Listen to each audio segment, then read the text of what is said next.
If you elect me, I will govern for everyone in the country, not just the people who voted for me. I promise you that. Oh, yes, I promise. I promise.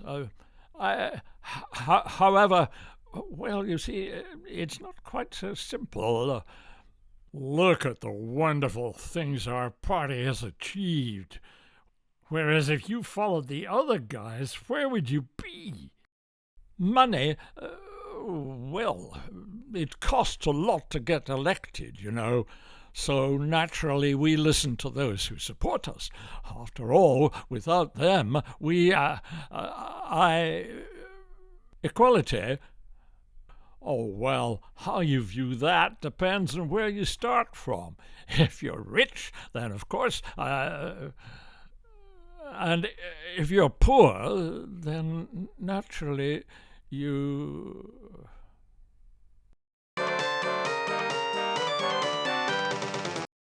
Who doesn't pity the poor members with good intentions and minds of their own, forced to toe the party line and take part in the pathetic adversarial politics in the British Parliament or the US Congress and Senate? They have developed partisan power-seeking to a fine art, which pays no heed to us, the folk who have elected them and pay them.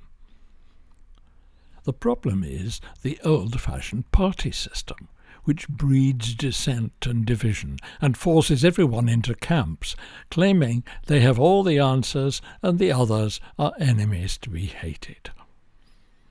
Until we have got rid of the undemocratic party system, nothing will change.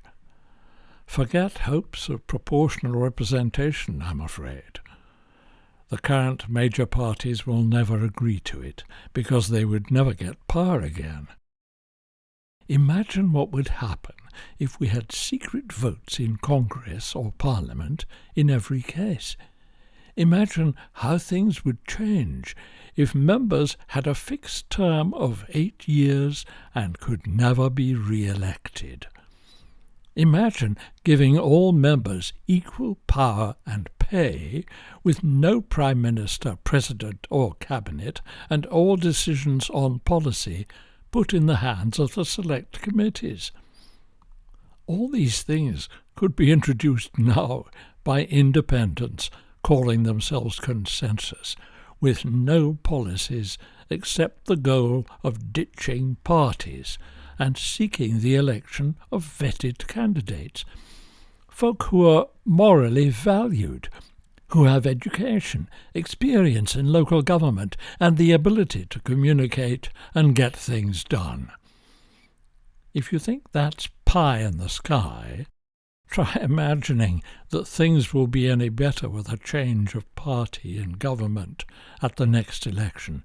Surely it's ridiculous in the complicated world we now live in for any party or faction to claim it has all the answers and the other guys are all wrong. Surely it's ridiculous to suggest half of us hates the other half. We need a system that elects our best folk and looks for common ground as the basis of action. Consensus, the end of the party. Put yourself forward as a candidate now. You can be left or right, no tax or pro-tax, or whatever you wish.